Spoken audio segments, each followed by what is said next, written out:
할렐루야. 여러분 반갑습니다. 말로만 듣던 아름다운 교회, 또 은혜로운 천국교회, 실제로 와서 여러분 만나고 이렇게 함께 예배드리니까 참 기쁘고 감사하고 그렇네요. 하나님께서 오늘 예비한 은혜 풀어주실 줄로 믿습니다.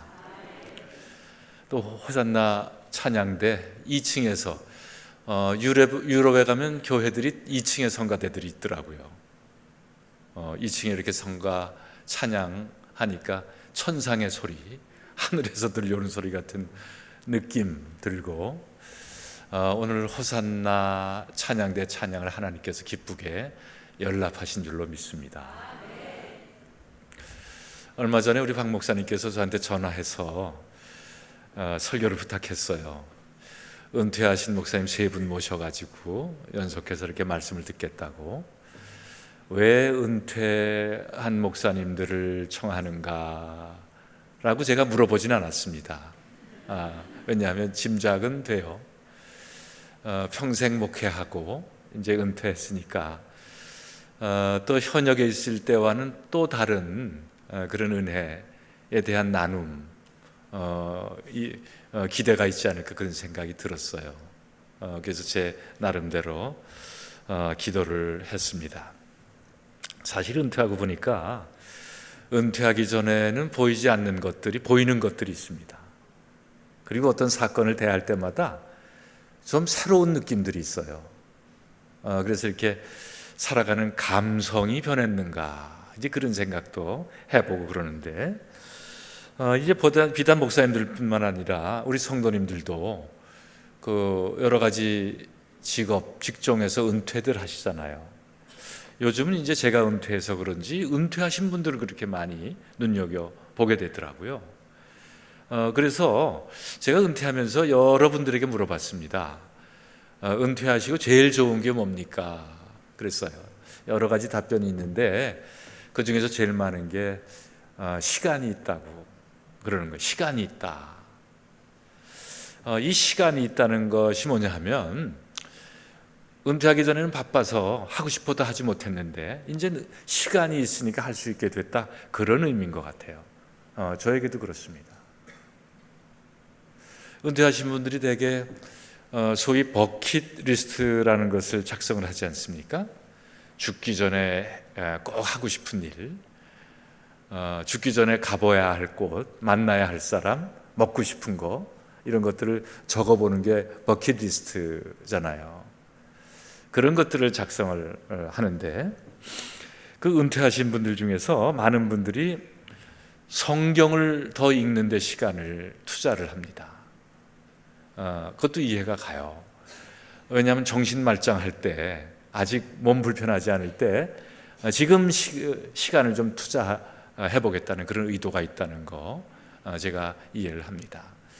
저도 마찬가지예요. 저도 은퇴하고 성경을 접하는 시간이 더 많아졌다는 생각이 드는데, 물론 물리적인 시간으로 따지면 은퇴 전보다 더 많은 시간을 성경을 접한다고는 할 수 없습니다.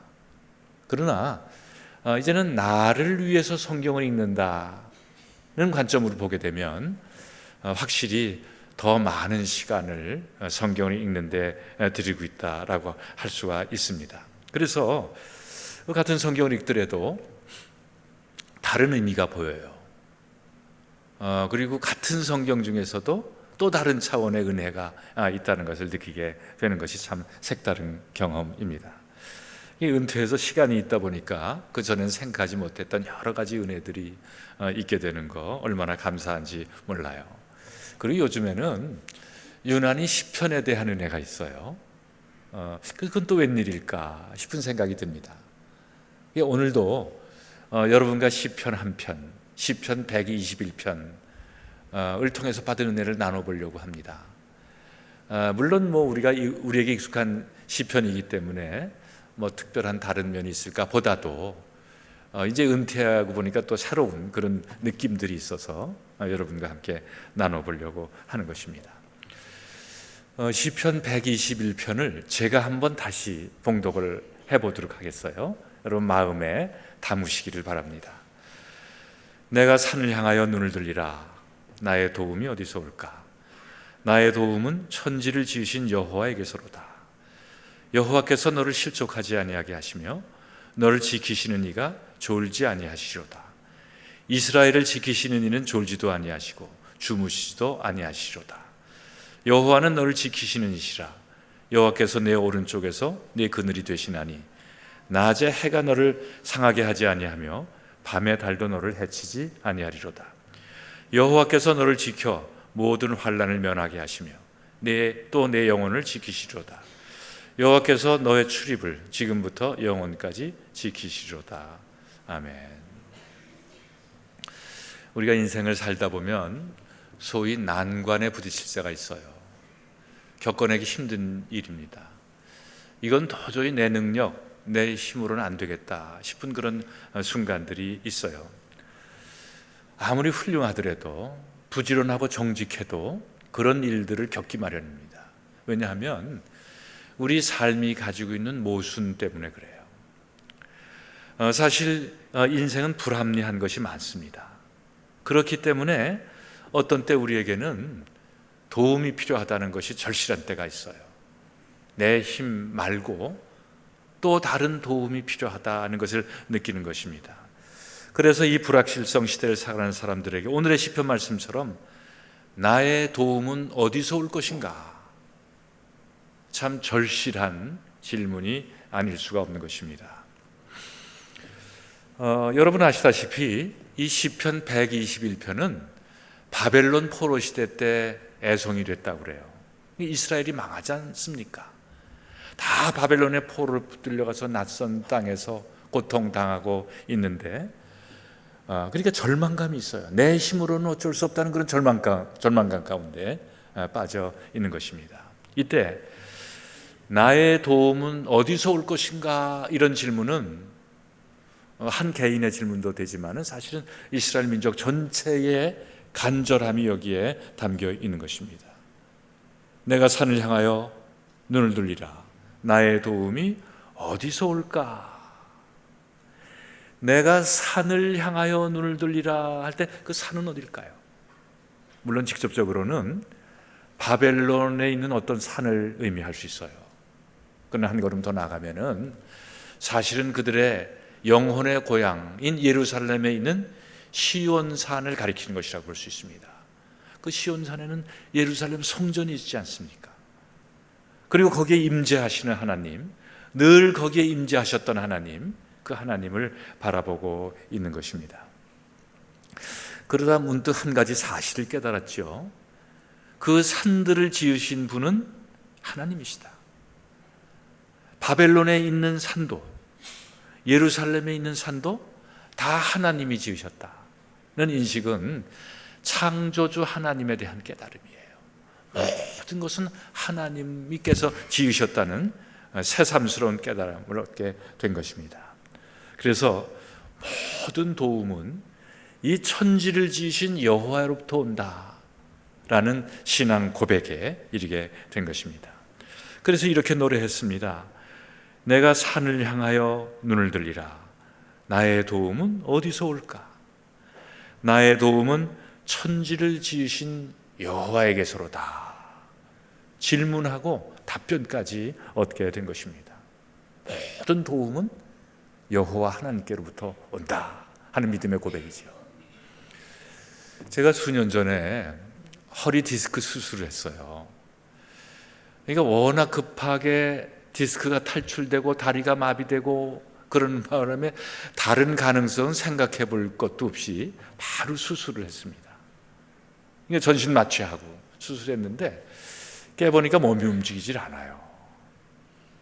수술을 했는데도 다리가 움직이지를 않습니다. 화장실에도 갈 수가 없어요. 그 의사 선생님 얘기가 신경을 건드려서 다리가 마비가 됐는데, 여러분 이 신경은 뭐 치료해서 낫는 게 아니라 돌아올 때까지 기다려보는 수밖에 없겠다고 그러네요. 이 기다려보려는 거예요. 그러니까 그 말은 무슨 말인가 하면은 신경이 돌아오지 않을 수도 있다는 얘기죠. 그 두려움이 생기기 시작했습니다. 이거 걷지 못할 수도 있겠구나. 그런 생각이 엄습해 왔어요. 겁이 덜컥 났습니다. 이 발목을 위로 이렇게 치켜들어야 되는데, 그 허리 수술하신 분들은 알겠지만은 발목을 치켜들 수가 없어요.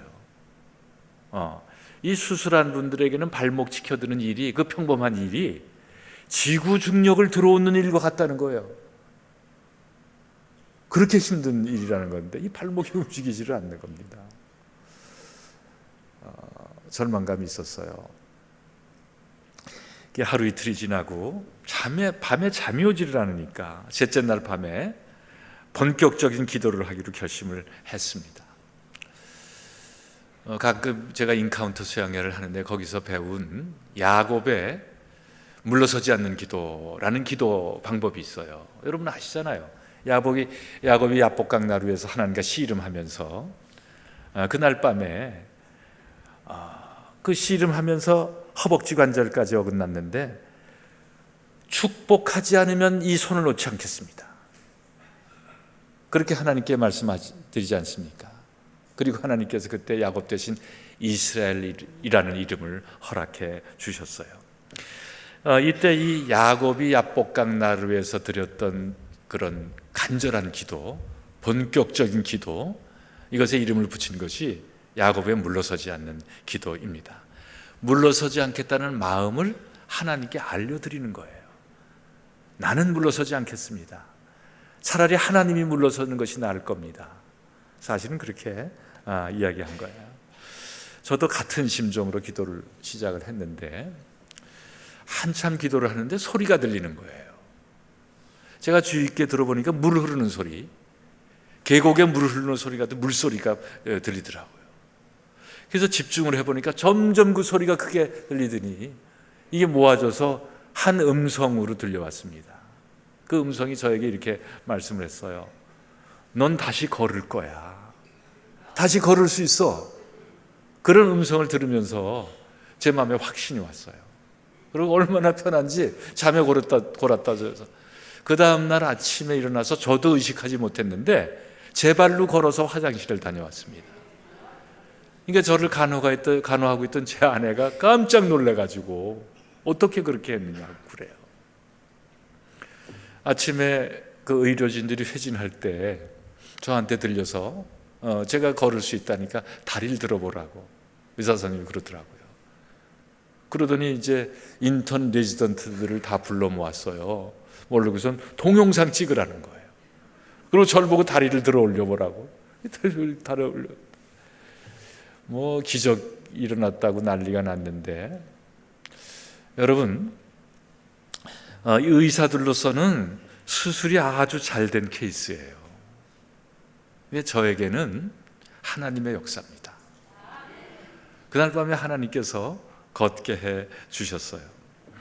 하나님께서 도우셔서 사흘 만에 걷게 하시고 좀 지낸다면 뛰게도 하시고 그랬어요. 그리고 그 주간에 결혼 주례 약속이 되어 있었는데 주례도 했습니다. 토요일 날 가서 주례까지 하고, 그리고 그 후에 지금도 사실은 일상생활에 큰 지장 없이 사는데, 저는 가끔 그 순간을 생각합니다. 저에게 어려움이 있을 때 하나님께서 나를 도와주셔야 된다고 생각할 때 그날 밤에 나를 걷게 하셨던 그 순간을 떠올려요. 그러면서 저의 고백은 그것입니다. 결정적인 순간마다 도움은 하나님께로부터 온다. 이런 신앙을 고백하게 되는 것입니다. 오늘 말씀에 나의 도움은 천지를 지으신 여호와에게서로다. 이 시인은 1차적으로 그런 결론에 도달했어요. 천지를 지으신 여호와께서 나를 도와주신다. 얼마나 큰 감동인지 그것을 이해할 수가 있습니다. 결정적인 도움은 늘 하나님께로부터 온다는 고백이에요. 그런 은혜가 우리에게도 있는 줄로 믿습니다. 근데 시편을 계속 읽어가다 보면 또 다른 신앙적인 확신으로 발전돼 가는 것을 발견하게 돼요. 그것은 하나님께서 나를 도우실 뿐만 아니라 지켜주신다는 것입니다. 또 하나의 확신이 나타나게 되는데, 이 발견이 얼마나 시인에게 큰 감동을 가져다 줬는지를 알 수가 없어요. 시편에 그것이 나타나 있습니다. 3절부터 8절 사이에 지킨다는 단어가 6번이나 연속해서 나타나고 있어요. 3절에 너를 지키시는 자, 4절 이스라엘을 지키시는 자, 5절에 여호와는 너를 지키시는 자라, 7절에 여호와는 너를 지켜 내 영혼을 지키시리로다, 8절에 여호와께서 지금부터 영원까지 지키시리로다. 이 지킨다는 단어가 마치 폭포수가 쏟아지는 것처럼 나타나는 것을 보게 되는 것입니다. 얼마나 이 시인이 큰 감동을 하고 있는지 몰라요. 하나님은 도우실 뿐만 아니라 나를 지키시는 분이시구나 하는 감동인 것입니다. 성경에 보면 이 지킨다는 단어가 자주 나오는 단어 중에 하나예요. 히브리어로 샤마르라는 단어입니다. 이것은 목자가 양떼를 지킬 때 쓰는 단어예요. 그러니까 우리는 이런 추정을 해볼 수 있어요. 아마도 유목민이었던 이스라엘이 직접 양을 치면서 경험적으로 얻은 가장 믿을 만한 단어, 가장 신뢰할 만한 단어가 이 샤마르라. 왜냐하면 목자가 양떼를 지키는 것처럼 믿음직스러운 것이 없는 거예요. 양들에 있어서 이 더 믿음직스러운 존재가 어디 있겠어요? 일상적인 삶뿐만 아니라 어떤 위기에 있어서도 기댈 만한 존재, 신뢰할 만한 존재, 그 대상은 목자예요. 양떼들에게 있어서. 거기서 이 샤마르라는 단어가 생겨나게 된 것입니다. 그래서 이 샤마르라는 것은 철저하게 경계하고 감시하고 보호한다는 그런 의미가 있어요. 여호와는 너를 지키시는 이시다. 얼마나 믿음직스럽습니까? 여호와는 너를 지키신다. 그렇다면 여호와는 무엇을 지키는가? 어떻게 지켜주시는가? 어떤 때 우리를 지켜주시는가? 이제 말씀 남은 시간을 거기 집중해 보도록 하겠어요. 하나님은 무엇을 지키시는가? 오늘 말씀해 보면 우선 실족하지 않도록 지켜주신다. 3절 말씀해 보니까 여호와께서 너를 실족하지 아니하게 하시며 그렇게 표현했어요. 실족한다는 게 뭡니까? 실수할 수 있다는 거죠. 아무리 완벽한 사람이라도 때때로 실수할 수밖에 없습니다. 무능하다든지 무능에 부족해서 그런 게 아니에요. 헛발을 디디는 거예요. 그래서 실족하게 되는 것입니다. 인간이라면 누구나 실수하고 잘하려고 하면 할수록 더 실수하는 것이 우리 인간이에요. 제가 이제 은퇴해서 시골집에 내려가서 살고 있는데 그 시골집 밑에 개울이 하나 흐르고 있어요. 이게 봄이 왔는데 개울이 지저분해 마음에 안 들었어요. 칡넝쿨 같은 거 엉켜 있고 쓰레기들도 좀 있고 그래서 제가 이제 그 개울을 좀 정비하려고 내려가서 한나절 수고해가지고 깨끗하게 정비를 했습니다. 근데 올라오다가 실족하고 말았어요. 발을 헛디뎌가지고 넘어졌는데 넘어지면 손을 씻는다는 게 바위를 쳐서 이 새끼손가락이 골절이 되고 말았어요. 순식간이더라고요. 그래서 이제 병원에 가서 이걸 치료를 하는데 그 의사 선생님이 4주에서 6주 정도 보라고 그러더라고요. 6주 정도 됐는데도 이게 낫지를 않아요. 이제 제가 불평을 했죠.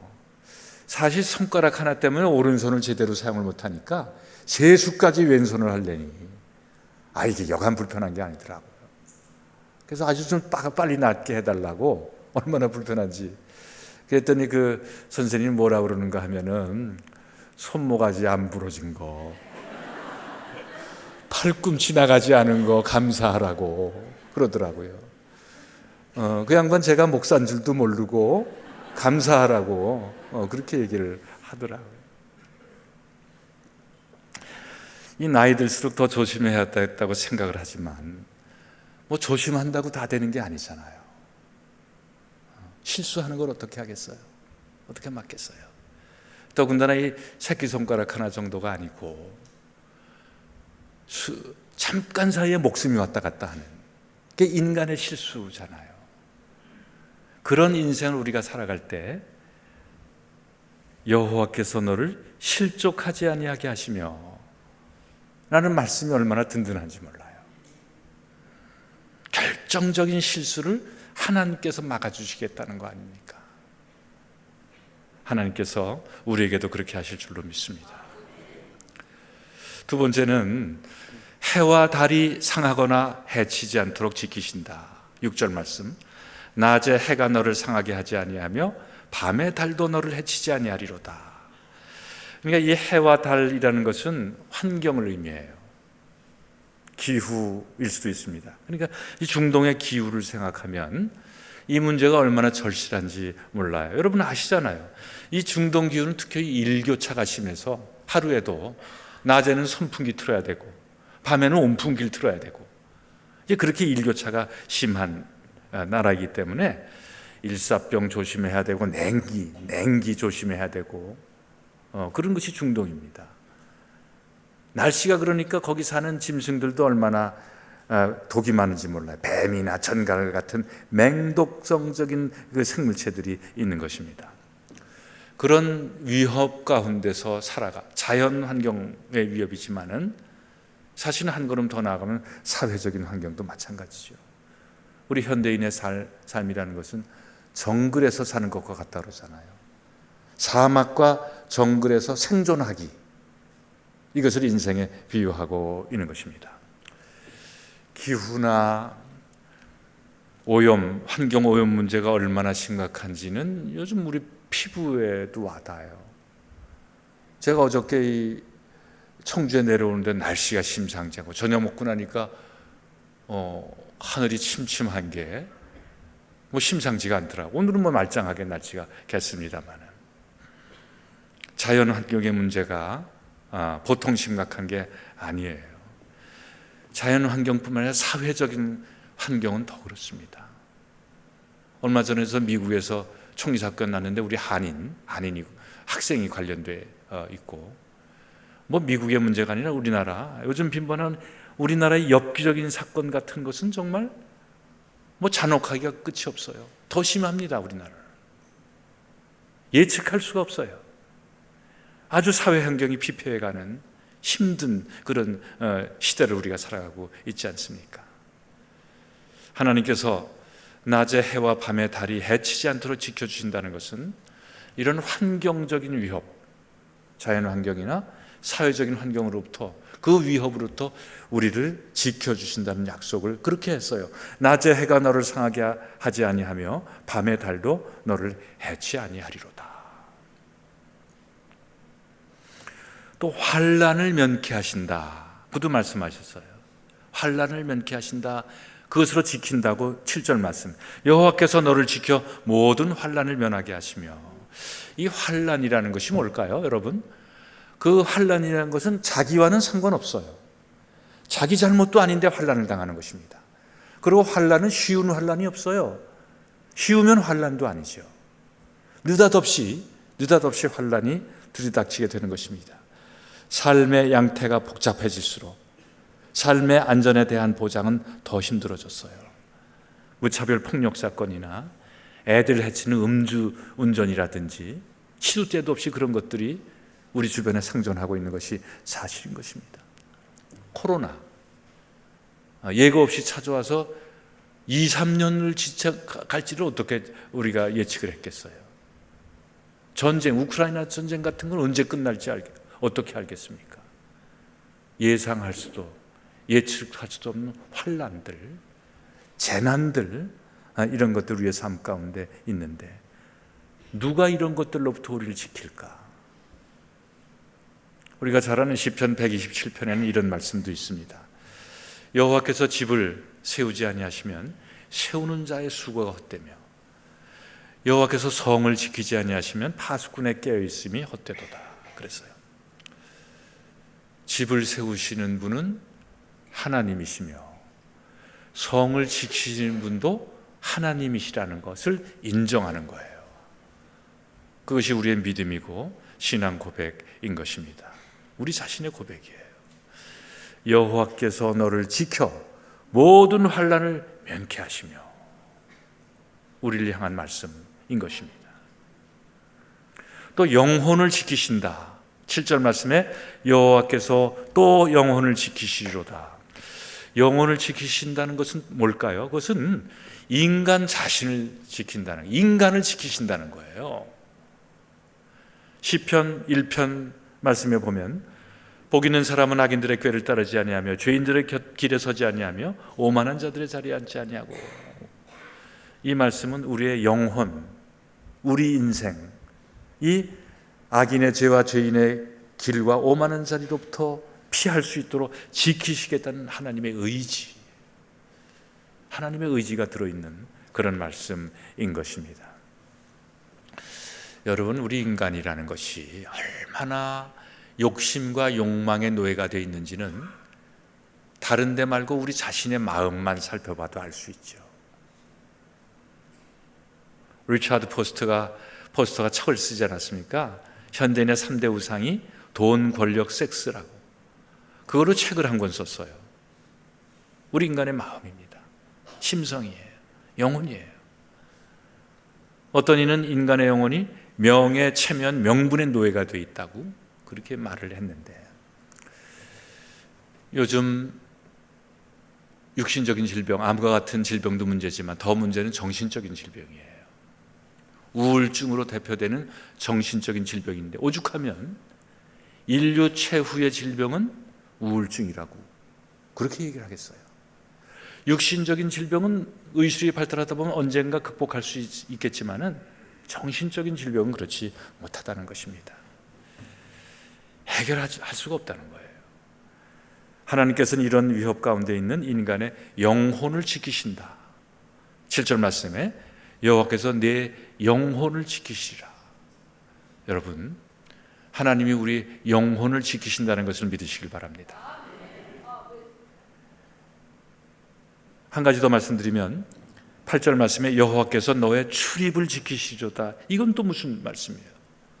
출입을 지키신다니, 그것은 우리의 일상적인 삶을 지키신다는 그런 의미예요.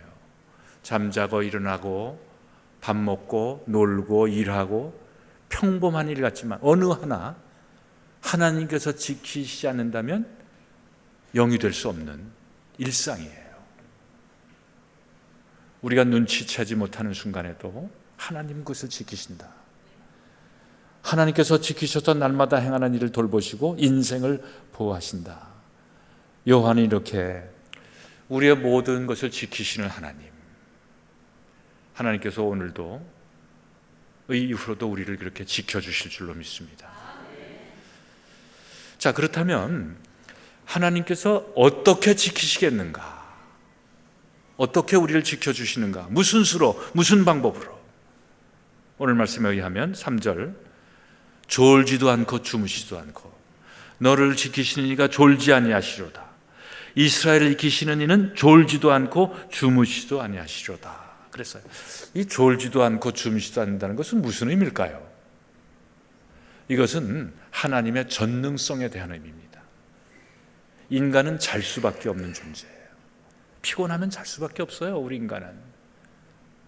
그래야 힘도 생기니까. 뭐 졸고 자는 게 나쁜 일은 아니잖아요. 예배 시간에도 졸고 상가집에 가도 자고 그렇지 않습니까? 그게 나쁜 것이라고 할 수 없어요. 그래야 사니까. 그게 인간이에요. 그러나 하나님은 졸지도 않고 주무시지도 않으신다. 왜 그러실까? 하나님의 불면입니다. 이 하나님의 불면은 우리 인간을 향한 사랑의 표현이에요. 졸지도 않고 주무시지도 않으면서 우리를 지키신다는 그런 하나님의 전능하심에 대한 표현인 것입니다. 그래서 이스라엘을 지키시는 이는 졸지도 아니하시고 주무시지도 아니하시리로다. 얼마나 감사한지 몰라요. 지금도 하나님은 졸지 않으신 줄로 믿습니다. 우편에서 그늘이 되어 지켜주신다. 5절 말씀, 여호와께서 내 오른쪽에서 내 그늘이 되시나니. 그래서 해와 달을 막아주신다는 건데, 이 그늘이라는 단어가 참 독특해요. 그늘이 되어주신다고 할 때 이 그늘이 히브리어로 첼이라는 단어인데 방패라는 뜻입니다. 철벽, 철벽 방패라는 의미예요. 모든 화살들을 막고 모든 창칼의 공각을 철벽처럼 막아준다는 의미의 그늘이 되어주신다는 것입니다. 동시에 늘 함께 하시겠다는 현존의 약속도 돼요. 그러니까 졸지도 주무시도 않고 지키신다는 것은 시간적인 의미예요. 늘 졸지도 않고 주무시도 않고 지켜주신다. 언제나. 우편에서 그늘이 되신다는 건 공간적이에요. 어디에서나 지켜주신다. 그런 말씀이에요. 그러니까 시공을 초월해서 우리를 지키시겠다는 하나님의 결심을 읽을 수가 있습니다. 오른쪽에서 네 그늘이 되시나니 그랬어요. 오늘도 우리의 그늘이 되신 하나님을 찬양합니다. 언제 지키시는가? 8절 말씀에 보면 여호와께서 지금부터 영원까지 지키시리로다. 지금부터 영원까지라네요. 그러니까 여기에 더 이상 추가할 것은 없어요. 하나님께서 완벽하게 우리를 지키신다는 것을 이 시인이 경험하는 것이고 우리가 경험하는 것입니다. 하나님의 이런 도와주시고 지키시는 은혜가 오늘 우리에게 있는 줄로 믿습니다. 이제 말씀을 정리해 보도록 하겠어요. 장신대 영성신학 교수였던 유혜령 교수라고 있는데 65세 교수 은퇴하고 모세골 공동체 교회 담임을 하고 있어요. 올해 은퇴합니다. 제 친구기 때문에 제가 가끔 그 교회 가서 예배드리고 그러죠. 그 유혜령 교수가 쓴 책 가운데 기도 체험과 영적 지도라는 책이 있어요. 거기 이런 내용이 나옵니다. 우리가 성경을 읽는 목적이 이 성경을 통해서, 말씀을 통해서 하나님의 음성을 듣고 그 임재를 만나는 데 있다. 그렇게 말씀했는데 공감합니다. 그런데 어떤 때는 지나친 의도성이나 능동성을 가지고 성경을 읽는 것보다 그냥 수동적으로 기다리는 것이 더 좋을 때가 있다. 이제 그런 얘기를 해요. 그러니까 여러분 너무 적극적으로 성경 읽겠다는 마음가짐보다 어떤 때는 그냥 기다리는 것이 더 좋겠다는 그런 의미겠죠. 그리고 이때 수동적으로 기다린다는 것은 그냥 아무 생각 없이 기다리는 것은 아니라는 거예요. 수동적인 기다림이라는 것은 자기를 살펴보는 시간이라는 겁니다. 자기 자신의 심령이 지금 어떤 상태에 있는지, 자기 자신이 무슨 죄를 지었는지, 무슨 문제가 있는지, 내가 정말 원하는 것은 뭔지, 이것을 분명히 하는 것이 중요하다는 거예요. 그래야 하나님의 음성도 분명하게 들려온다는 것입니다. 자기 자신이 분명해야 하나님도 분명하다는 그런 의미죠. 이것을 쉽게 풀어보면 이런 말씀일 수 있어요. 하나님의 말씀을 들을 자신의 준비가 돼 있으면 하나님의 음성이 들려온다. 이제 그런 말씀일 것입니다. 여러분, 오늘의 말씀에 비추어서 말씀드리면 때때로 시편 121편을 읽으면서 자신을 돌아봅시다. 자신의 영혼을 돌이켜 보는 것입니다. 그리고 우리를 향한 하나님의 마음은 어떤 것인지, 우리 영혼을 향한 하나님의 말씀에 귀를 기울이는 거예요. 그런 일들이 시간을 내서 그렇게 하는 것이 우리에게 필요한 것입니다. 이를테면 내 능력과 힘으로서는 감당할 수 없는 일이 있을 때 우리는 그렇게 질문해 보는 거죠. 나의 도움은 어디서 올 것인가? 그러면 답은 나와 있어요. 천지를 지으신 여호와에게서로다. 나의 무능력을 이겨나갈 수 있는 힘입니다. 자신감이 떨어지고 실패나 실수할 것에 대한 염려가 올 때 하나님은 내가 실족하는 것을 지켜주신다 는 믿음 가운데 들어가는 거예요. 환경이 나를 어렵게 하고 세상이 나를 위협할 때는 환난을 면케 하시는 이는 하나님, 내가 어쩔 수 없는 환난, 예측할 수 없는 재난, 그러나 그것으로부터 나를 보호하시는 하나님, 정신적인 고통이 나를 괴롭히고 돈과 권세 욕망이 나의 영혼을 위협할 때 더군다나 일상적인 삶이 공격당할 때, 그럴 때 그것으로부터 나를 지키시는 하나님 대한 신뢰를 표현하는 것입니다. 그리고 그 임재 가운데로 들어가는 거예요. 사랑하는 청북교회 성도 여러분, 분주할 때, 더 분주할 때 때때로 시간을 내서 눈을 들어 산을 바라보는 그런 시간을 내는 것이 중요합니다. 산을 향해 눈을 든다는 것은 천지를 지으신 하나님을 향해서 내 영혼의 눈을 드는 거죠. 그리고 고백하는 거예요. 내가 산을 향하여 눈을 들리라. 나의 도움이 어디서 올까? 나의 모든 도움은 천지를 지으신 여호와에게서로다. 여호와께서 나를 영원토록 지키시리로다. 이런 믿음의 고백이 우리의 영혼을 살리고 새로운 믿음 가운데로 인도해 갈 줄 믿습니다. 이런 은혜가 여러분께 함께 하시길 주님의 이름으로 축원합니다. 감사하신 하나님, 오늘 여기 임재하셔서 우리의 예배를 받아주셔서 감사합니다. 우리는 양과 같아서 갈 바를 알지 못하며 늘 삶의 위기에 처할 뿐이지만 목자이신 하나님께서 도와주시고 지켜주셔서 감사합니다. 이후로도 우리 가정과 일터와 교회와 이 민족을 지키시고 선한 길로 인도하여 주시옵소서.